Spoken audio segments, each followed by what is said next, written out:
আসসালামু আলাইকুম ওয়া রাহমাতুল্লাহ। আশা করি সবাই ভালো আছেন।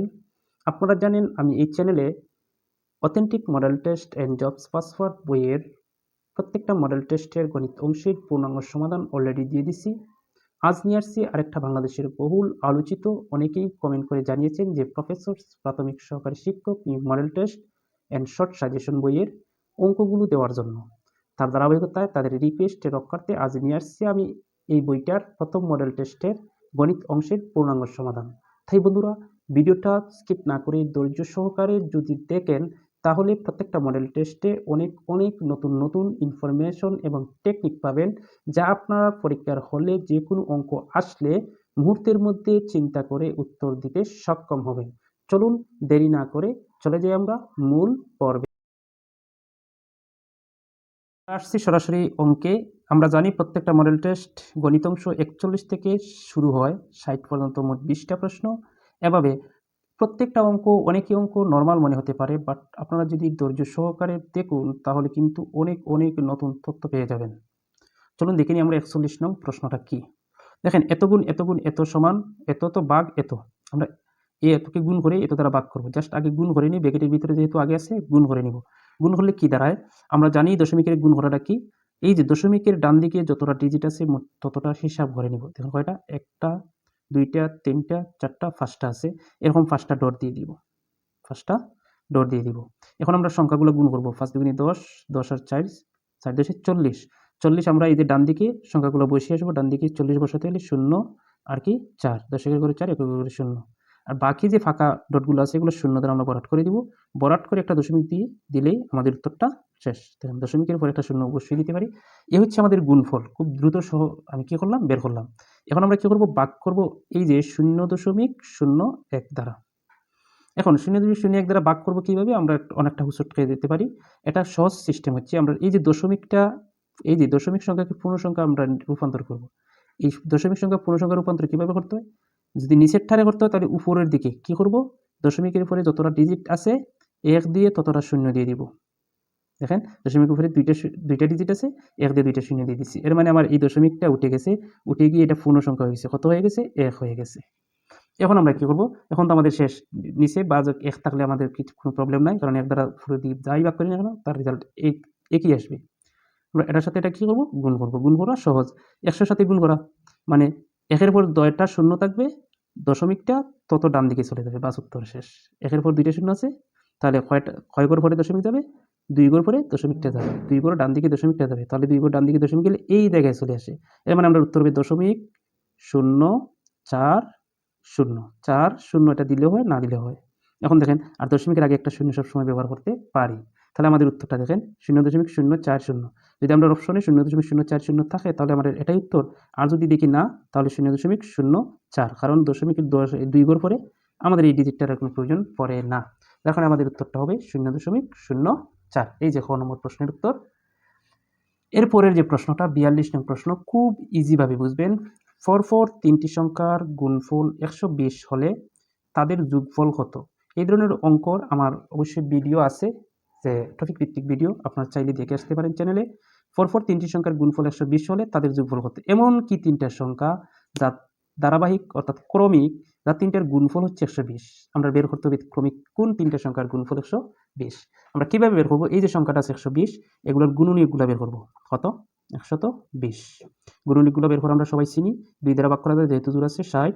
আবার 2 দ্বারা ভাগ করতে পারবো 30, আবার 2 দ্বারা ভাগ করতে পারবো 15, এখন আর পারবো না। 3 দ্বারা ভাগ করতে হবে, 3 দ্বারা ভাগ করলে 3 5 15। এই যে গুণনীয়কগুলো আসছে, এই গুণনীয়কগুলোর মধ্যে সবচেয়ে বড় যে সংখ্যাটা, এই সংখ্যাটা একটা ধরে নিব আমরা। একটা সংখ্যা ধরে নিলাম। এরপরে যে আমাদের 3টে সংখ্যা হবে, এই 3টে সংখ্যাটা হয় 5 6 7 হবে। এই যে 5 6 7 হবে, অথবা 5 কি হবে? অথবা 4 3 4 5 হবে। অর্থাৎ এই 5 এর কাছাকাছি সংখ্যাগুলো আছে। তাহলে দেখেন আমি কিভাবে নির্ণয় করি। তাহলে আমি বড় সংখ্যাটা ধরে নিলাম একটা সংখ্যা। এখন দেখেন 2 দুগুণে কত? এই 2টারে একটা করলে আমরা 2 দুগুণে কত? 4 পেয়ে গেলাম আমরা 4। 4 5 এর আগের সংখ্যাটা। এরপরে দেখেন 3 দুগুণে কত? 6। 6 5 এর কি? পরের সংখ্যাটা। মানে পেয়ে গেছি। জাস্ট দেখেন 4 5 6 যা ক্রমিক সংখ্যা এবং 3টে সংখ্যা, এবং গুণ করেন দেখেন 4 5 20, 6 20 120, তা গুণ করলে 120। তাহলে এই যে আমরা 3টে সংখ্যা পেয়ে গেলাম। তাহলে 3টে সংখ্যার যোগফল চেয়েছে, চাইলো কি আমাদের? তাদের যোগফল কত? তাহলে 3টে সংখ্যার যোগফল কত? 4 আর 5 9, 9 আর 6 কত? যোগ করলে আমাদের উত্তর আসবে 15। এর মানে আমাদের এটার উত্তর হচ্ছে 15। তাহলে এরকম যদি অঙ্ক আসে অবশ্যই আশা করি পারবেন। এরপরের একটা প্রশ্ন খুব ইম্পর্টেন্ট, একটু বুঝবেন, বোঝার চেষ্টা করবেন, ইনশাল্লাহ পারবেন। একটা সমকোণী ত্রিভুজের সমকোণ সংলগ্ন বাহু 8 একক এবং সন্নিহিত বাহু 15 একক হলে অতিভুজ কত? তাহলে দেখেন আমি একটা সমকোণী ত্রিভুজ আঁকলাম, এই দেখেন এটা হচ্ছে সমকোণী ত্রিভুজ, যার একটি কোণ সমকোণ তাকে সমকোণী ত্রিভুজ বলে। এই যে এই কোণটা সমকোণ, লম্ব বরাবর যেটা আছে। আর সমকোণ সংলগ্ন এই একটা বাহু, এই বাহুটারে সমকোণ সংলগ্ন, এই বাহু এবং এই বাহুকে সমকোণ সংলগ্ন বলা হয়। সমকোণ সংলগ্ন একটা বাহু হচ্ছে, এটা হচ্ছে 8 আর এটা হচ্ছে 15। তাহলে সমকোণের বিপরীত বাহুটাকে বলা হয় অতিভুজ, এই বাহুটার মান নির্ণয় করব। তাহলে এক বাহু 8, এক বাহু 15, আর সমকোণের বিপরীত বাহু অতিভুজ। এই অতিভুজের মানটা আমার কি করতে হবে? নির্ণয় করতে হবে। অতিভুজের মান নির্ণয় করার সিস্টেম হচ্ছে, এটা যেহেতু সমকোণী ত্রিভুজ, তাহলে সমকোণী ত্রিভুজের যে কোনো দুই বাহুর মান জানা থাকলে অপর বাহু পাওয়া যায় কার মাধ্যমে? পিথাগোরাসের উপপাদ্যের মাধ্যমে। তাহলে পিথাগোরাসের উপপাদ্যের সূত্রটা কি? এই যে এবি স্কয়ার মানে অতিভুজ স্কয়ার সমান, আমরা অবশ্যই জানি অতিভুজ স্কয়ার সমান ভূমি স্কয়ার, ভূমি কি? ভূমি বিসি, বিসি স্কয়ার প্লাস কত? লম্ব স্কয়ার, লম্ব কি? এসি। তাহলে আমরা পিথাগোরাসের উপপাদ্য অবশ্যই জানি। জাস্ট আমরা এবির মানটা নির্ণয় করে নেব। তাহলে দেখেন বিসির মানটা কত? 15, 15 উপরে কি? 15, 15 উপর বর্গ প্লাস এসির মান 8, এটির উপরে বর্গ, যা আমাদের কার মান বের হবে? এবি স্কয়ারের মান। তাহলে এবি স্কয়ার ইকুয়াল 15কে বর্গ করলে আমরা জানি 225, আর 8কে বর্গ করলে হয় 64। এরপরে কি দাঁড়ায়? বা এবি স্কয়ার ইকুয়াল 225 এবং 64 যোগ করলে দেখুন কত হয়? 9, 6 আর 2 8, আর কত? 289। কিন্তু আমাদের শুধুমাত্র এবির মান দরকার, কিন্তু এখানে এবি স্কয়ারের মান। তাহলে আমরা উভয় পক্ষে এই স্কয়ারটা তুলতে গেলে উভয় পক্ষে কী করতে হয়? বর্গমূল করতে হয়। বর্গমূল হলে এটা কাটা, সুতরাং এবি। এখন আমরা দেখবেন এই যে বর্গমূল অনেক অনেক জায়গায় করতে হয়, কিন্তু রিয়েল পদ্ধতি যদি আমরা বর্গমূল না শিখি তাহলে কিন্তু আমরা প্রবলেমে পড়ে যাব। আমার এই চ্যানেলে একটা ভিডিও আপলোড দেওয়া আছে রিয়েল বর্গমূল, চাইলে সেখান থেকে দেখে আসতে পারেন। এখন এটা বর্গমূল কীভাবে নির্ণয় করব? 289 জাস্ট জোর ফেলে আসবো, জোর পরে 2 আছে, 2 কত বর্গের কাছাকাছি? এত সুন্দরভাবে বোঝানো সম্ভব না, কারণ মডেল টেস্ট দিচ্ছি, খুব দ্রুত দেওয়ার চেষ্টা করব। 2 কার বর্গের কাছাকাছি? 1 এর বর্গের কাছাকাছি। 2 এর বর্গ বেশি হয়ে যায়, 1 এর বর্গ কত? 1। তখন আমরা বিয়োগ করব, বিয়োগ করলে আসে আমাদের 1। শেষে আমরা ভাগের ক্ষেত্রে আমরা একটা ডিজিট আনি, কিন্তু বর্গমূলের ক্ষেত্রে 2টা ডিজিট নামাইতে হবে। এরপরে কি কাজ? এরপরে এটা ডবল নিয়ে আসতে, 1 এর ডবল কত? 2। এরপরে এই জায়গার মধ্যে এমন একটা সংখ্যা নির্ণয় করতে হবে, বসাতে হবে, যা আবার ওই সংখ্যা দ্বারা গুণ করলে আমাদের এটার কাছাকাছি অথবা এটার সমান হয়। আবার এই জায়গায় এই সংখ্যাটাও বসাবো। তাহলে আমি জাস্ট বোঝানোর জন্য সরাসরি বসিয়ে দিলাম 7। এখানে যদি 7 বসাই তাহলে আমাদের 27 হয়। 27কে আবার 7 দ্বারা গুণ করলে আমাদের এই রেজাল্টটা আসে। এর মানে আমাদের এখানে কি বসাতে হবে? 7 বসালে। এরকম বর্গমূলের সিস্টেমগুলো আমি দিয়েছি সঠিক পদ্ধতি। তাহলে আমাদের উত্তরটা আসছে কত? বিয়োগ করলে এত, এর মানে উত্তরটা আসছে 7 মানে 17। এর মানে অতিভুজের মান হবে কত? 17। এর মানে এটার উত্তর হচ্ছে 17। এরপরে যে প্রশ্নটা, একটি বৃত্তের কোন বিন্দুতে কয়টি স্পর্শ আঁকা যায়? একটা বৃত্তের কোনো এক বিন্দুতে কয়টা স্পর্শক? আমরা জানি 9, 10 এর মধ্যে স্পর্শকগুলো আঁকতে হয় বৃত্তের। এই যে একটা বৃত্ত আছে, বৃত্তের মধ্যে স্পর্শক মানে বৃত্তের পরিধিকে স্পর্শ করে যায় এমন একটাই, যে কোনো এক বিন্দুতে একটাই আঁকা যাবে, 2টা আঁকা যাবে না। যে কোনো এক বিন্দুর স্পর্শক একটাই আঁকা যাবে। এর মানে দেখেন একটাই, এর উপরে আর আঁকতে পারবেন না, সুতরাং এটার উত্তর হবে একটি। এরপরের প্রশ্নটা অবশ্যই বুঝবেন। একটি বইয়ের দাম 240 টাকা। আমরা বই অনেক সময় কিনি, 240 টাকার আছে, এবং এই বই দাম প্রকৃত দামের 80%, অর্থাৎ 80% এর মূল্য হচ্ছে 240, আর বাকি যে আরও 20% রয়েছে, 20% বাকি দাম সরকার ভর্তুকি দিলে ওই বই প্রতি কত টাকা ভর্তুকি দেয়? দেখেন কত সুন্দর অঙ্ক। তাহলে আমরা 240 টাকায় পেয়েছি, যা কত পার্সেন্টের সমান? 80%-এর সমান। তাহলে ভর্তুকি কত? 100% সমান, মানে বইটার প্রকৃত মূল্য কত আছে বের করবা সহজ সিস্টেম যেটা, যেমন এটা তো 80% এর মূল্য, তাহলে 80% ইকুয়াল কত? আমাদের 240 টাকা। তাহলে 1% সমান কত হবে? 240 ভাগ কত? 80। তাহলে আমাদের প্রকৃত মূল্য বের করতে গেলে কত পার্সেন্ট আছে? 100%। এই 100% এর মূল্য কত টাকা? তাহলে দেখেন 240 গুণ 100 ভাগ কত? 80। তাহলে দেখেন এটা কাটলাম, এটা দ্বারা এটাকে ভাগ করলে 3 8 24, আর একটা 0 30, আর 30 এর সাথে 10 গুণ করলে হয় 300। আমাদের বইটার প্রকৃত মূল্য ছিল 300 টাকা, কিন্তু 80% যখন আমরা কমিশন দিয়েছি তখন আমাদের মূল্য হয়েছে 240 টাকা। আর এই 300 থেকে যখন 240 টাকা আমরা কী করব? বিয়োগ করব। 10 শূন্য, 10 থেকে 6 চলে গেলে 6, আর 2 থেকে 2 চলে গেলে 1। এখন আমাদের এই যে 60 টাকা, এই 60 টাকা আমার কী করে? সরকার ভর্তুকি দেয়। এই 60 টাকাই 20%-এর মান। তাহলে আমরা এই উত্তরটা পেয়ে গেলাম, আমরা কত? 60 টাকা ভর্তুকি দেওয়া হয়। এর পরের যে প্রশ্নটা আমরা একটু লক্ষ্য করলেই বুঝতে পারবো। ৪৪ নং যে প্রশ্নটা, দুইটা রাশি দেওয়া আছে, এই রাশিগুলোর লসাগু কোনটা? আচ্ছা, লসাগু গসাগু নির্ণয় করতে গেলে আমরা জানি উৎপাদক নির্ণয় করতে হয়, যে প্রথম রাশি দ্বিতীয় রাশি। উৎপাদকগুলা তাহলে প্রথম একটা রাশি আছে, যেটা হচ্ছে আমি সংক্ষেপে লিখছি। প্রথম রাশি কি আছে? X cube plus x square y. প্রথম রাশিটা কয় পদের রাশি? একটা দুইটা পদের রাশি। দুইটা পদের রাশি যখন আসবে তখন মনে করতে হবে হয় কমন যাবে, আর না হয় এক্স স্কোয়ার মানে স্কোয়ার মাইনাস বি স্কোয়ারের সূত্র প্রয়োগ করতে হবে। দুইটার থেকে একটা। যদি আমাদের উৎপাদক দুইটা রাশির আসে, হয় কমন, না হয় স্কোয়ার মাইনাস বি স্কোয়ারের সূত্র, অথবা এ কিউব প্লাস বি কিউবের সূত্র, এরকম সূত্র প্রয়োগ করতে হবে। তাহলে এখানে জাস্ট দেখেন কোনো সূত্র প্রয়োগ করা হয় না, জাস্ট দেখেন কমন। এখানে আছে এক্স কিউব আর এখানে আছে এক্স স্কোয়ার। কমন এখানে আছে স্কোয়ার, এখানেও আছে এক্স স্কোয়ার। তাহলে কমনটা নিয়ে নিলাম। এক্স স্কোয়ার থাকে কি, এক্স কিউব থেকে এক্স স্কোয়ার গেলে থাকে এক্স, আর প্লাস এক্স স্কোয়ার দ্বারা ভাগ করলে থাকে শুধুমাত্র ওয়াই। অর্থাৎ এটার থাকে শুধুমাত্র এই উৎপাদকটা পেলাম। এখন আমরা কি পেলাম? দ্বিতীয় রাশি।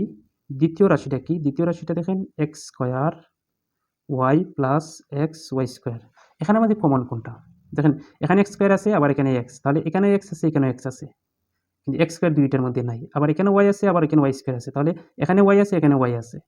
তাহলে পেলাম কি, এক্সও এখানে দুইটাতে আছে, আবার ওয়াইও দুইটার মধ্যে আছে। তাহলে আমরা কমন নিলে এক্স ওয়াই থাকে কি, এক্স স্কোয়ার থেকে এক্স গেলে থাকে এক্স, আর ওয়াই ওয়াই তো গেল কি নাই, প্লাস আবার এক্স গেলে কি নাই, আর ওয়াই স্কোয়ার থেকে ওয়াই চলে গেলে থাকে কত? ওয়াই। এই দেখেন আমরা পেয়ে গেলাম দুইটা রাশির উৎপাদক, একটা হচ্ছে এত, একটা হচ্ছে এত। এখন আমরা কি করব?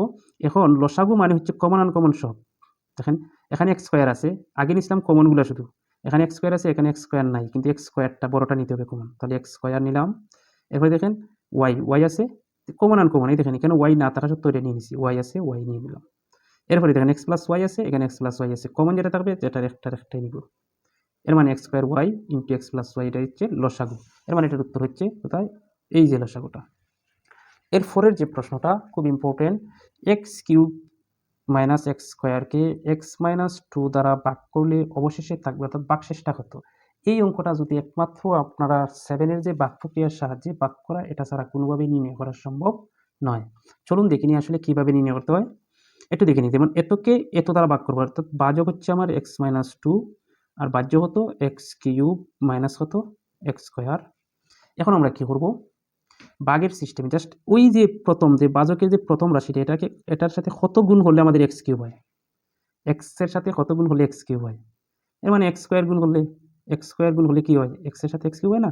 এর মানে এক্স স্কোয়ার গুণ করতে হবে। তাহলে এক্স স্কোয়ার গুণ করলে আমাদের এক্স কিউব, এরপরে জাস্ট মিলানির সময়টাকে চিন্তা করবো। সে গুণ করার সময় কিন্তু দুই রাশির প্রত্যেকটা পদকে গুণ করতে হবে। আর এটা হচ্ছে প্লাসে মাইনাসে মাইনাস, আর এক্স টুর সাথে এক্স স্কোয়ার গুণ হলে টু এক্স স্কোয়ার। এখন আমরা কী করবো? বিয়োগ করবো। বিয়োগ করলে তলে চিহ্ন বদলে যায়, তাহলে এটা কাটা, এটা হয়ে যাবো প্লাস। তাহলে প্লাস টু এক্স স্কোয়ার থেকে মাইনাসের এক্স স্কোয়ার গেলে কি থাকে? প্লাসের এক্স স্কোয়ার। এখন দেখেন আর তো কোনো রাশিও নাই, পদও নাই। এখন আবার এক্সের সাথে কত গুণ হলে এক্স স্কোয়ার হয়? সেটা সবাই জানি আমরা, প্লাস এক্স গুণ হলে, তাহলে প্লাসে প্লাসে প্লাস, আর এক্সের সাথে এক্স গুণ হলে এক্স স্কোয়ার। ওকে মিলছে?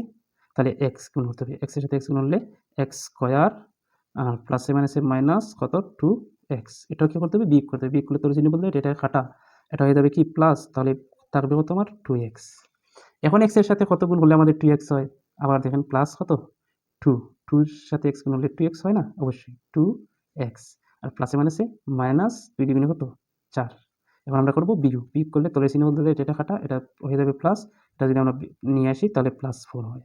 এর মানে দেখেন লাস্ট অবশিষ্ট রয়েছে আমাদের কত? প্লাস 4। আর ভাগফল কত? এইটা। যদি ভাগফল চাইতো তাহলে এটা, আর অবশিষ্ট রইল আমার 4। এর মানে আমার উত্তর হচ্ছে অবশিষ্ট কত? 4। এটা ভাগ প্রক্রিয়ার সাহায্যে 7 আমরা শিখছি। একটু দেখতে হবে, আর কোনো সংক্ষিপ্ত সিস্টেম আমার মধ্যে নেই। এরপরে যেটা করব, আবার সংক্ষিপ্ত হচ্ছে গিয়ে যেটা এটার সাথে এটা গুণ করলে দেখুন লাস্টে আমাদের যেটা শুধুমাত্র কি আসবে, যেমন ধ্রুবক পদ আসবে, সেটাই আমাদের উত্তর। এরপরের যে প্রশ্নটা একটু আমরা দেখে নিব। এ প্লাস বি ইকুয়াল 7 এবং এ মাইনাস বি ইকুয়াল 3 হলে এত এর মান নির্ণয় করো। দেখেন এখানে প্রবলেম হচ্ছে এ বির মান, আবার নিয়ে দিয়েছি স্কোয়ার মাইনাস বি স্কোয়ার। যে স্কোয়ার মাইনাস বি স্কোয়ারের মান দিয়েছে তাহলে খুব ইজি হইতো, বাট এ বির মানও আমার লাগে। এটা সংক্ষিপ্ত যে সিস্টেমটা দেখেন, এমনকি দুইটা সংখ্যা যোগ করলে 7, আবার বিয়োগ করলে 3 হয়, বের করে নেন। তাহলে দেখেন একটু চিন্তা করেন, আমি যদি এটা এর মান ধরি, আমি 5 ধরি, বির মান আমি 2 ধরি, দেখেন তাহলে যোগ করলে হয় 5 আর 2 7, ঠিক আছে? আবার যদি আমরা এর মান 5 ধরি, আবার বির মান ঠিক ওই 2 ধরি, তাহলে 5 থেকে 2 বিয়োগ করলে দেখেন ঠিক আছে 3।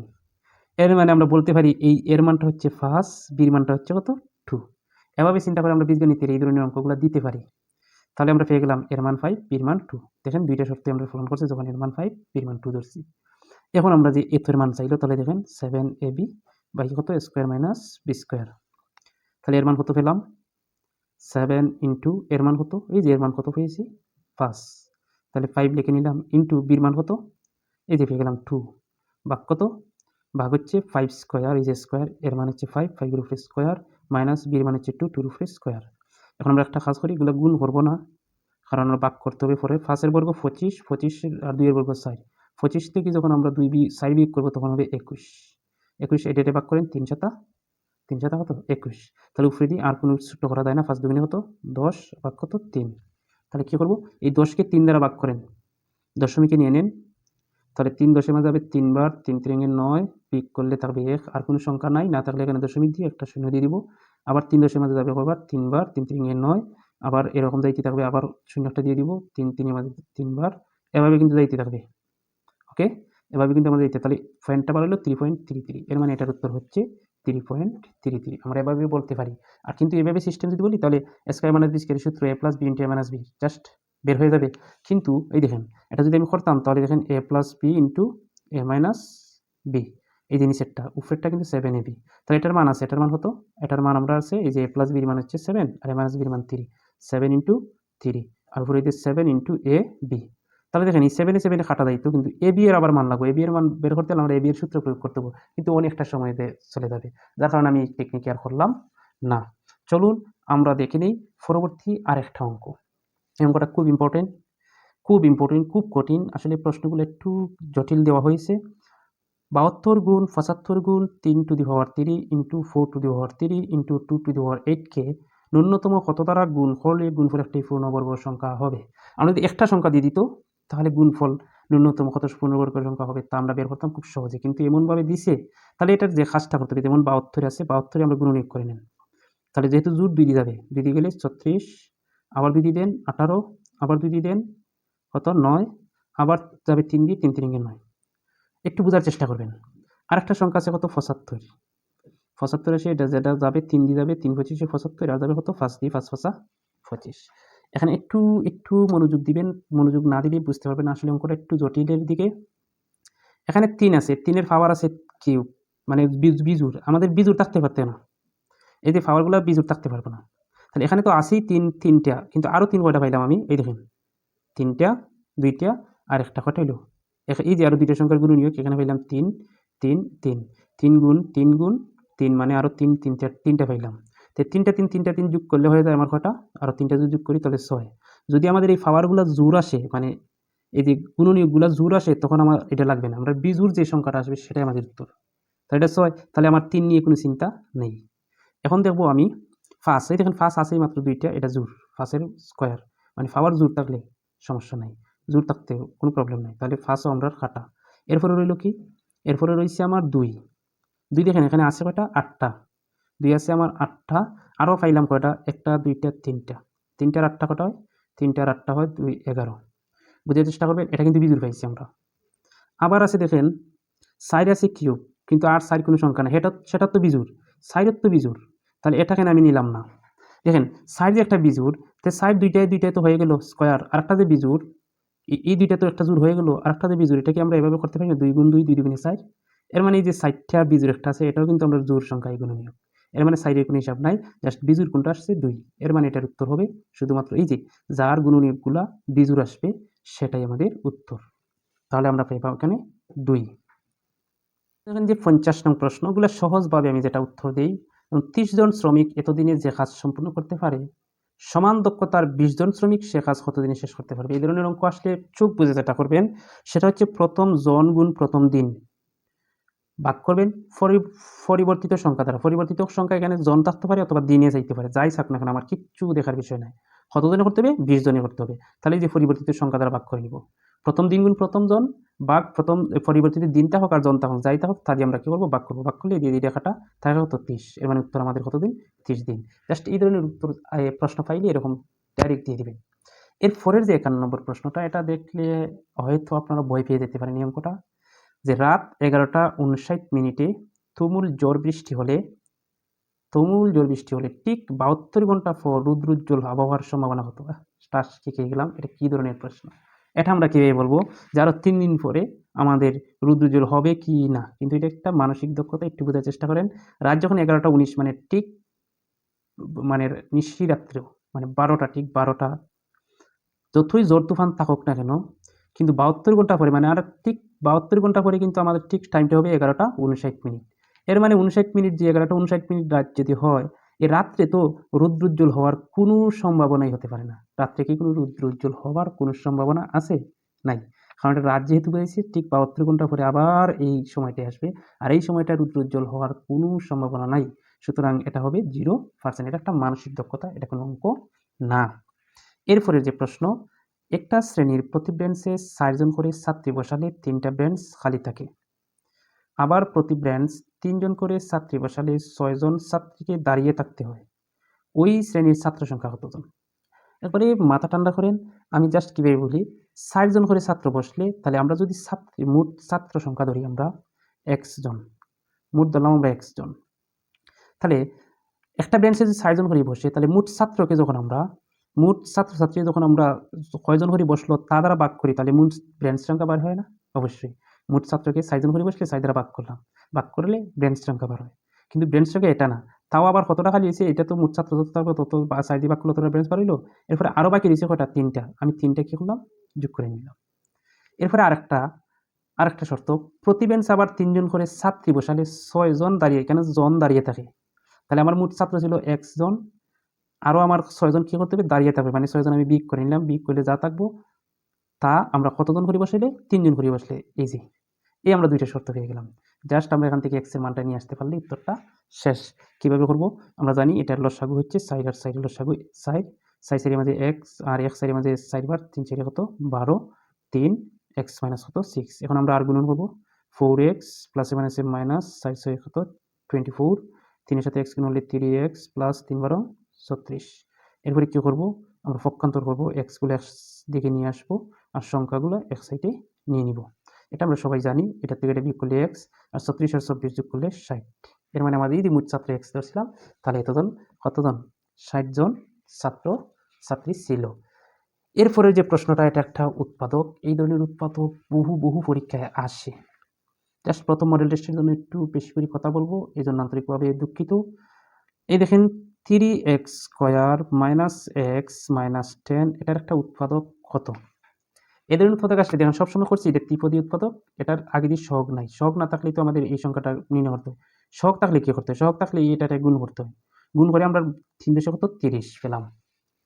আমরা মিডিল ফ্যাক্টর উৎপাদক, তো মিডিল ফ্যাক্টরে জাস্ট দুইটা প্রান্তের রাশি ঠিক থাকে, পদ ঠিক থাকে, খালি মাঝখান মিল করতাম।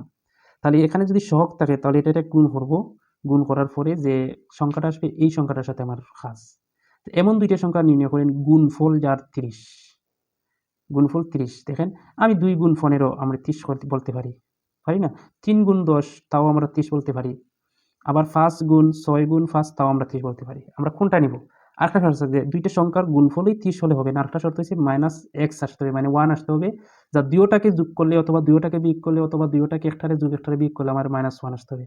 তাহলে -1 একটা যদি বিয়োগ করি তাহলে পার্থক্য 1 হবে কোন সংখ্যাটার? একমাত্র এটার। এখানে 6 আর 5, আমি যদি যেহেতু মাইনাস আসবে 6 কে যদি আমি মাইনাস দিয়ে দেই আর 5 কে যদি আমি প্লাস দিয়ে দেই, তো -6 থেকে প্লাসে 5 গেলে কি -1 থাকে। এর মানে আমরা এই দুইটা সংখ্যা পেলাম, 6 এবং 5। আর 6 কে দিতে হবে মাইনাস, প্লাস কে 5 কে দিব প্লাস। তাহলে আমরা মিডল ফ্যাক্টর পেয়ে গেলাম কি? 3x স্কয়ার মাইনাস কত? 6x প্লাস কত? 5x minus 10। দেখেন দুই প্রান্ত ঠিক রাখছি, জাস্ট মাঝখান মিল করছি। এখন আমরা কমন যাবে কি?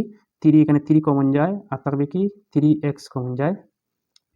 3 এখানে x আছে, এখানে x আছে। 3x কমন গেলে থাকে কি? x minus 2, x minus 2। এটা আমরা সবাই বুঝি কমন নেওয়া।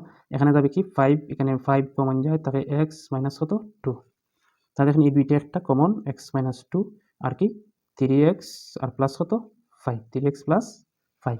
এখানে যেটা আমাদের সবচেয়ে, এই দেখেন x মাইনাস 2 আর 3x প্লাস 5, এই উত্তরটাই। কিন্তু আমাদের এই বইয়ে ভুল উত্তর দিয়েছে এটা, কিন্তু এটা হবে না।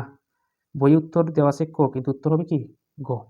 ওকে, আমরা চলুন দেখে নিই পরবর্তী অঙ্কটা কি। 54 নং যে প্রশ্নটা একটু বোঝার চেষ্টা করবেন ইজি মাথায়। এ সমান দেওয়া আছে 2c, অর্থাৎ আমরা এই যে এই জায়গার মধ্যে এ আছে, এর জায়গাতে আমরা 2c ধরে নিব, যা এক হয়ে যাবে পদগুলা। এবং ডি সমান আছে 3 হলে বি এর মানটা কত? খুব ইজি, আমরা এই দুইটা জিনিস দেওয়া আছে। এ সমান আছে 2c আর ডি সমান আছে আমার 3 হলে আর বি এর মান নির্ণয় করতাম যে এই যে রাশিটা। তাহলে দেখেন এ বাই কত b equal c by d. একটু বুঝবেন এ মানে কি, এই যে এ সমান কত সি 2c, আমি 2c লিখে নিলাম, বাই কত বি ইকুয়াল সি, আর ডি এর মানটা কত দেওয়া আছে, ডি এর মানটা 3, আমি লিখে নিলাম 3। জাস্ট এখানে আমরা আর গুণ করবো, আমরা এটা গুণ করলে বি সি, এটার সাথে এটা গুণ করলে 3 গুণ 2 6 কত সি। এই বির সাথে সি গুণ আছে, আমরা পক্ষান্তর করলে কি হয়ে যাবে, ভাগ হয়ে যাবে, নিয়ে নিলাম ভাগ করে, আর এই সি সি আমরা ভাগ করে নিলাম, থাকলো সুতরাং বি সমান কত থাকলো 6। এর মানে আমাদের এই বি এর মানটা কত পাইলাম 6। তাহলে খুব সহজে আমরা উত্তর দিতে পারলাম। এরপরে যে 55 নম্বর প্রশ্ন, একটি কলম নির্মাতা যে নির্মাণ করে মালিক 20% লাভে এবং খুচরা বিক্রেতা 20% লাভে বিক্রি করে, যদি কলমের নির্মাণ ব্যয় এত টাকা হয় তবে খুচরা মূল্য কত। ইজি অঙ্ক, একটু মাথাটা খাটাবেন। আমাদের যে নির্মাণটা খরচ, যে আমার উৎপাদন করছে যে মালিক, তার যে যন্ত্রপাতি লাগছে অথবা উপাদান লাগছে সেটা হচ্ছে 100 টাকা আসছে, তাহলে সে তো অবশ্যই মালিকই তো বেচতে হবে খুচরা বিক্রেতার কাছে। যেমন আমি মালিক, মনে করলাম আমি মালিক, আর একজন হচ্ছে খুচরা বিক্রেতা, খুচরা বিক্রেতা। তো মালিকে আমি যে করলাম 100 টাকা আমার উৎপাদন খরচ হয়ে গেল, আর আমি লাভ করছি কত 20%, ওই যে তার কাছে বিক্রি করে তো লাভ করতে হবে, তার কাছে আমি 20% লাভে বিক্রি করছি। তো 20% লাভ যেহেতু 100 টাকার হিসাবে, কারণ তাহলে 20% লাভ হলে আমি বিক্রি করলাম কত 120 টাকায়। খুব ইজি হিসাব, 100 টাকার জিনিস যদি আমি 20% লাভ করি তাহলে 100 টাকায় লাভ করছি 20 টাকা, তাহলে আমার বিক্রি করছি কত টাকায়, 100 টাকার জিনিস আমার 120 টাকা বিক্রি করলেই তো 20% লাভ। আর ওই যে 120 টাকা সে তার আবার ক্রয় মূল্য, সে ক্রয়ই করছে কত টাকা দিয়ে 120 টাকা দিয়ে। আমি যখন তার কাছে বিক্রি করলাম 20% লাভে, তখন সে তো কিনলো, তার কিনা মূল্য 120 টাকা আর আমার বিক্রয় মূল্য 120 টাকা। আর সে আবার যে খুচরা যে ডাইরেক্ট ভোক্তার কাছে বিক্রি করছে, ভোক্তার কাছে বিক্রি করছে, সে তত টাকায় কিনছে, আরও 20% লাভ করছে। সে কি করছে, আরও 20% লাভ, খুচরা বিক্রেতা অত পার্সেন্ট লাভে বিক্রি করছে এই ভোক্তার কাছে। জাস্ট আমরা যেহেতু এই খুচরা বিক্রেতার ক্রয় মূল্য 120 টাকা, জাস্ট এই 120 টাকার 20% কত, এত আমরা এই 120 এর সাথে যোগ করলেই এই যে ভোক্তায় কত টাকা কিনলো সেটা পেয়ে যাব। সে তো অবশ্যই 20% লাভ হয়ে বিক্রি করতে হবে। 20% লাভে বিক্রি করলে দেখেন 120 এর 20% কত, 20% তুলে গেলে 100, এটা সঠিকভাবে আমরা শিখেছি। এটা কাটলাম, এটা কাটলাম, 12 দুগুণে কত 24 টাকা, অর্থাৎ সে 20% লাভ করলে তার লাভ হবে 24 টাকা। তাহলে ওই যে খুচরা বিক্রেতা, সে বিক্রেতার কাছে মানে ক্রেতাদের কাছে বিক্রি করতে হবে কত 120 এর সাথে আরও 24 টাকা কি করতে হবে, অ্যাড করতে হবে, তাই না 20% লাভ। 120 প্লাস কত 24 যোগ করলে 140, 20% লাভে যদি বিক্রি করে তাহলে কত টাকা বিক্রি করতে হবে 140 টাকায়। এর মানে এটার উত্তর হচ্ছে 144। এরপরের যে প্রশ্নটা ইজিভাবে চিন্তা করবেন, দেখেন 3টা পদ দেওয়া আছে, অনুক্রমটির সাধারণ পদ কোনটা, মানে আমরা সাধারণ পদ আছে বীজগাণিতিক রাশি। দেখেন উপরে দিয়ে যেগুলো আছে 1 2 3 ধারাবাহিকভাবে আছে 1 2 3, এর পরেরটি আবার আছে 2 3 4, এটাও আবার ক্রমিকভাবে আছে, কিন্তু উপরেরটা 1, প্রথম পদ 1, দ্বিতীয় পদ 2, তৃতীয় পদ 3। এর মানে আমরা পেয়ে গেলাম যে প্রথম যে উপরের দিকে যেগুলো আছে এগুলো হচ্ছে স্বাভাবিক সংখ্যা, স্বাভাবিক সংখ্যা n ধরে নিলাম, মানে প্রথম পদ 1 মানে 1, দ্বিতীয় পদ যদি আমি ধরি 2, n এর মান 2, এরপরেরটা হচ্ছে দেখেন n, এরপরেরটা যদি আমি ধরি n, n এর সাথে আমি এক, ওই দেখেন n এর সাথে 1 যোগ করছে, এটার সাথে এটা যোগ করছে, এটার সাথে আরও 1 যোগ করছে, n প্লাস কত 1। বোঝার চেষ্টা করবেন এই বীজগাণিতিক রাশিটা সমর্থন হচ্ছে কিভাবে। দেখেন প্রথম পদ 1, প্রথম পদের জন্য n এর মান 1, এখানে n এর মান যদি 1 ধরি 1, 1 আর 1 যোগ করলে কত 2, এর মান প্রথম পদ পেয়ে গেছি। দ্বিতীয় পদের ক্ষেত্রে n এর মান 2, 6 নম্বর পদে যাইব, ওই নম্বর n এর মান তত, n এর মান কত 2 পেয়ে গেলাম, উপরে দিক 2 আর নিচে হবে যেহেতু দ্বিতীয় পদ, দ্বিতীয় জন্য n এর মান 2, 2 আর 1 3, এই দেখেন দ্বিতীয় পদ বের হয়েছে আমরা 2 ভাগে 3। তৃতীয় পদটা ধরেন, তৃতীয় পদের জন্য আমার তো প্রথম ধরতে হবে কত 3, দ্বিতীয় পদ মানে নিচেরটা হবে n প্লাস 1, তৃতীয় পদের জন্য n এর মান 3, 3 আর 1 কত 4, দেখেন এটা। এর মানে আমার এই অনুক্রমটা কি করছে সমর্থন করছে, এগুলো সমর্থন করে না কেন, আমি যদি প্রথম পদ মিল করতে চাই তাহলে প্রথম পদের জন্য n এর মান 1, 1 থেকে 1 চলে গেলে 0, কিন্তু আমাদের উপরে দিয়ে আছে প্রথম পদ, মিলে না। 2n যদি বলি, হ্যাঁ প্রথম পদ মিল করতে চাই 2 ইন্টু 1, প্রথম পদের জন্য n এর মান 1 আর 2 একে 2, কিন্তু উপরে দিয়ে আছে 1, তাহলে এটা হয়তো মিলে না, নিচেরটা তো পরে, কিন্তু উপরেরটা 1, খালি নিচের ক্রম বদলাইলে তো কাম হবে না, কারণ নিচের ক্রম বদলাইলে প্রথমটা 1 ঠিক আছে, নিচেরটাও হবে 1, নিচেরটাও হবে 1, কিন্তু আমাদের 1/2 বের করতে হবে। এর মানে এর অনুক্রমটা n/n+1 সমর্থন করে। এরপর হচ্ছে 7 সেন্টিমিটার ব্যাসার্ধ বিশিষ্ট বৃত্তের অন্তর্লিখিত বর্গক্ষেত্রের ক্ষেত্রফল কত। এটা একটা বৃত্ত, বোঝার চেষ্টা করবেন খুব ইজিভাবে। আমি একটা বৃত্ত এঁকে নিলাম, ক্ষমা করবেন সুন্দর হয়নি বৃত্তটা, এই যে বৃত্ত, বৃত্তের অন্তর্লিখিত একটা বর্গ আঁকবো। বর্গ আমরা জানি যে চাইরোবাটা বাহু যার সমান তাকে কি বলে? বর্গ বলে। বৃত্তে দেখেন ব্যাসার্ধ দেওয়া আছে। এই যে আমি যে বর্গটা আছে বর্গের কর্ণগুলো আমি যারা জানি সমান, তাহলে আমি একটা কর্ণ আঁকবো। যা দেখেন এই যে কর্ণ আঁকলাম, যা বৃত্তের পরিধির এক প্রান্ত থেকে অন্য প্রান্ত কেন্দ্র দিয়ে গেছে। তাহলে কেন্দ্র থেকে পরিধি পর্যন্ত দূরত্ব থেকে ব্যাসার্ধ বলে, মানে এই থেকে এর দূরত্ব হচ্ছে 7। তাহলে আর এটা সারাটা ব্যাস। তাহলে এক পরিধি 7 যদি হয় তাহলে সম্পূর্ণটার মান কত হবে? 7 দুগুণে কত? 14। মানে এই বাহুটার মান হবে আমরা ব্যাস হবে কত? ব্যাসার্ধ যদি 7 হয় তাহলে ব্যাস হবে আমার 14। কিন্তু আমরা অপর দুই বাহুর মান বের করবো, যেহেতু বর্গ তাহলে অপর দুইটা বাহু ধরে নিলাম, এটা হয়ে এটা হয়ে, দুটোই তো সমান। তাহলে দেখেন পিথাগোরাসের উপপাদ্য এখানে প্রয়োগ করতে হবে। এই যে অতিভুজ স্কয়ার সমান ভূমি স্কয়ার প্লাস তোমার অতিভুজ তো এটা সমকোণী ত্রিভুজ, সমকোণী ত্রিভুজের বিপরীত বাহুকে অতিভুজ বলে। তাহলে আমরা লিখবো আগে অতিভুজটা পরে লিখবো, যেমন অতিভুজ স্কয়ার, অতিভুজ কত? 14, 14 মান 14 স্কয়ার লিখলাম। আর আগে লিখবো ভূমি স্কয়ার, ভূমি স্কয়ার কত? ভূমি এ লম্ব এ, ভূমি স্কয়ার প্লাস লম্ব স্কয়ার। তাহলে দেখেন এ যোগ স্কয়ার স্কয়ার যোগ করলে 2 স্কয়ার, আর 14 গুণ করলে আমাদের যা আসে, 14 গুণ করলে আমরা আসে 196, অর্থাৎ 14 স্কয়ার, এটা 14 লিখে নিলাম। আর স্কয়ারের সাথে 2 গুণ আছে, পক্ষান্তর করলে হবে ভাগ 2, এটাকে যদি আমরা ভাগ করলাম 2 দ্বারা তাহলে আমাদের উত্তর আসবে 58। স্কয়ার ইকুয়াল কত? 98। চাইলো কি আমাদের? স্কয়ার মানে বোঝার চেষ্টা করবেন, চাইলো আমাদের কি? বর্গক্ষেত্রের ক্ষেত্রফল। তাহলে দেখেন প্রত্যেকটা বাহু যদি আমি ধরি এ, বর্গক্ষেত্রের প্রত্যেকটা বাহু যদি আমি এ ধরি, তাহলে ক্ষেত্রফল কত হবে? বাহু গুণ বাহু, এ গুণ এ, আর এ গুণ হলে স্কয়ার। এর মানে স্কয়ারের মান অলরেডি আমরা বের হয়ে গেছে। স্কয়ার ইকুয়াল কত? স্কয়ারটা মান বের করা মানে বর্গক্ষেত্রের ক্ষেত্রফল বের করা। এর মানে এটার উত্তর হচ্ছে কত? 98।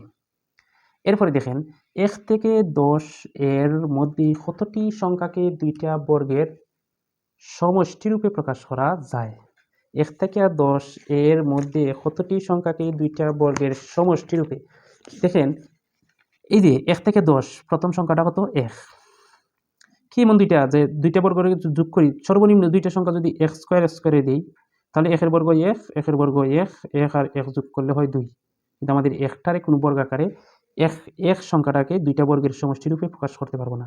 সর্বনিম্নগুলা ধরেছি 1 আর 1, তাও কিন্তু 2 হয়ে যায়। এই সংখ্যাটা হয় না, মানে 1 হতে পারে না। এখন 2, দেখেন 2 হবে আবার। এই 2 সংখ্যাটা 1 তো আর হবে না। 1 ক্রস 2টা দেখেন, 2 দেখেন আমি যদি 1 এর বর্গ দেই, আবার 1 এর বর্গ দেই, 1 এর বর্গ 1 এর বর্গ, দুইটা বর্গের যোগফল কত হয়? 1 এর বর্গ 1, 1 এর বর্গ 1, 1 আর 1 যোগ করলে 2।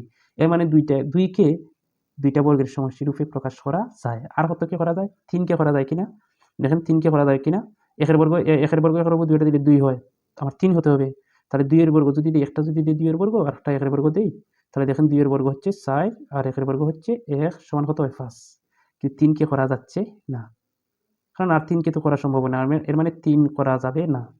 এরপরে দেখেন 4 কে করা যায় কিনা? 4 কে করা যাবে সহজভাবে, যেমন 2 এর বর্গ প্লাস 2 এর বর্গ। 2 এর বর্গ 4 কেও করা যায় কিনা দেখে নিই আমরা একটু। হয় না তো।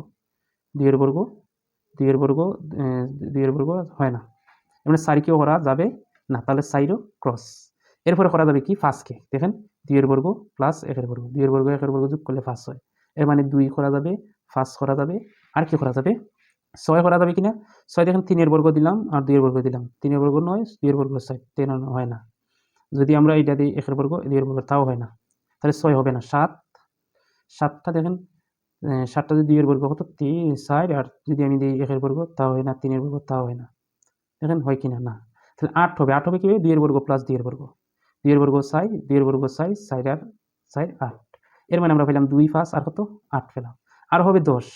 আর কত হবে? 10 হবে। কিভাবে হবে? যেমন 3 এর বর্গ কত? 9 আর 1 এর বর্গ কত? 1। 3 এর বর্গ 9, 1 এর বর্গ 1, 9 আর 1 যোগ করলে 10। অর্থাৎ 2, 5, 8, 10 কে বর্গাকারে দুইটা বর্গের সমষ্টিরূপে প্রকাশ করা যায়। তাহলে কতটা হইল? 1, 2, 3, 4টা। এর মানে এটার উত্তর হবে 4টি। কোথায়? এই যে 59 নম্বর যে অঙ্কটা দেখেন, a ইনভার্স কিউব ইকুয়াল 0.2 হলে a টু দি পাওয়ার 12 এর মান কত? এখানে আমরা কাজটা করতে হবে। এখানে কাজটা কি? আমরা সূচকের অঙ্ক শিখেছি a to the power minus n equal 1/a two the power n, অর্থাৎ 1 দিয়ে এই যে বৃত্তিটা a আসবে আর এই যে পাওয়ারটা মাইনাস আছে প্লাস হয়ে যাবে। তাহলে এটার সমান যদি এটা লেখা যায়, তাহলে এটার সমান কি লেখা যাবে? a/1/a, এটা মাইনাস আছে, এটা হয়ে যাবে কি? কিউব। আর 0.2 কে যদি আমরা এই যে দশমিকটা তুলতে চাই, আমি আগে একটা অঙ্ক দেখিয়েছিলাম, উপরেরটা তুলতে চাইলে মানে দশমিকটা তুলতে চাইলে, তাহলে দশমিকের পরে কয় ঘর আছে? 1 ঘর, ডানে 1 ঘর, তাহলে 1 দিয়ে একটা শূন্য দিলেই আমাদের দশমিকটা উঠে যাবে। এই দেখেন দশমিকটা তুলে দিলাম, জাস্ট খালি 2 কেন তুললাম, কীভাবে তুললাম, এই যে 10 দ্বারা ভাগ করছি, কারণ দশমিকের পরে কয় ঘর আছে, 2 ঘর, 1 ঘর, তাহলে 1 দিয়ে 1 শূন্য, তাহলে এটা কাটলাম 5, উপরে দিয়ে 1, অর্থাৎ 1/a কিউব ইকুয়াল 1 ভাগের হতো 5। এর মানে আমরা একটা জিনিস বুঝতে পেলাম, a কিউবের মানটা হচ্ছে কত, 5, অর্থাৎ a কিউব ইকুয়াল কত পাইলাম, 5। তাহলে আমরা বের করতে হবে কত, a to the power 12, a to the power কত 12। তাহলে আমরা a কিউব কয়টা পাই, a টু দি পাওয়ার 12 হতে গেলে 1টা 2টা 3টা কয়টা, 4টা। দেখেন এটি যদি a আর পাওয়ারগুলো গুণের সময় কি করতে, যোগ করতে, 3 আর 3 কি 6, 6 আর 3 9, 9 আর 3 12। এর মানে a to the power cube কয়টা গুণ করতে হবে, 4টা গুণ করতে হবে, 4টা গুণ হলো a টু দি পাওয়ার 12। আর একটা a কিউবের মান হতো 5 ইন্টু a কিউবের মান হতো 5, a কিউবের মান হতো 5, a কিউবের মান হতো 5, 5 5 25, 5 25 125, 125 হতে 5 গুণ হলে হয় 625। এর মানে আমাদের উত্তর হবে এটা 625। এরপরের যে প্রশ্নটা, একটি সংখ্যার অর্ধেক তার 1/3 চেয়ে 17 বেশি, সংখ্যাটি কত? এই ধরনের অঙ্ক একটি সংখ্যার, দেখেন খুব সহজ, আমি ধরলাম একটি সংখ্যা, যে সংখ্যাটা x, একটি সংখ্যার অর্ধেক, অর্ধেক মানে কি, এই যে এটাকে যদি আমরা 2 দ্বারা ভাগ করি, অর্ধেক হয়ে গেলাম, অর্ধেক তার 1/3 চেয়ে, 1/3 মানে কি, এটাকে যদি আমরা 3 ভাগ করি তাহলে 1/3, আর এটার থেকে এটা বেশি কত, বেশি মানে এটার থেকে এটা বিয়োগ করলে যে পার্থক্য, এটাই বেশি, কত বেশি, 17 বেশি। সংখ্যাটা ধরলাম x, x এর অর্ধেক, ওকে, x কে 2 দ্বারা ভাগ করলাম, এবং 1/3 মানে এই যে সংখ্যাটাকে 3 দ্বারা ভাগ করলাম, 1/3 বের হয়ে গেল, মানে এই দুইটা সংখ্যার পার্থক্য কত, 17 বেশি। এখন আমরা প্রশ্নতে লিখে নিলাম এত, এখান থেকে x এর মানটা নির্ণয় করতে পারলে আমাদের উত্তর শেষ। 2 আর 3 হলো 6, 2 6 এর মাঝে 3 বার 3x, 3 6 এর মাঝে কয়বার 2 বার 2x ইকুয়াল কত, 17। বা 3x থেকে 2x চলে গেলে x ভাগের 6 ইকুয়াল কত, 17। আর গুণন যদি করি আমরা, x আর 17 গুণ কত, 6, 17 সাথে 6 গুণ হলে কত হয়, 6 সাথে 42, 6 একে 6, 6 আর 8 60, 10, 100 কত, 2। এর মানে এটার উত্তর হচ্ছে 102। তাহলে বন্ধুরা আজ এ পর্যন্তই। আজ আপনারা জানেন যে আমি অথেন্টিক মডেল টেস্ট এবং জবস পাসওয়ার্ড বইয়ের প্রত্যেকটা মডেল টেস্টের গণিত অংশের পুঙ্খানুপুঙ্খ এরকম সমাধান দিয়েছি। চাইলে ডেসক্রিপশন বক্সে লিঙ্ক দেওয়া থাকবে, অথবা প্লেলিস্টে আপনারা পেয়ে যাবেন অথেন্টিক মডেল টেস্ট এবং জবস পাসওয়ার্ড। এরকম গুরুত্বপূর্ণ মডেল টেস্টের গণিত অংশের পুঙ্খানুপুঙ্খ সমাধান পেতে এখনও যারা আমার চ্যানেলটা সাবস্ক্রাইব করেননি, প্লিজ সাবস্ক্রাইব করে পাশে থাকুন। আপনারা পাশে থাকলেই আমার মন চায় যে এরকম প্রতিদিন আমি অনেক অনেক ভিডিও দিয়ে আপনাদেরকে উপকৃত করি। ধন্যবাদ সবাইকে ভিডিওটি ধৈর্য সহকারে দেখার জন্য। আসসালামু আলাইকুম।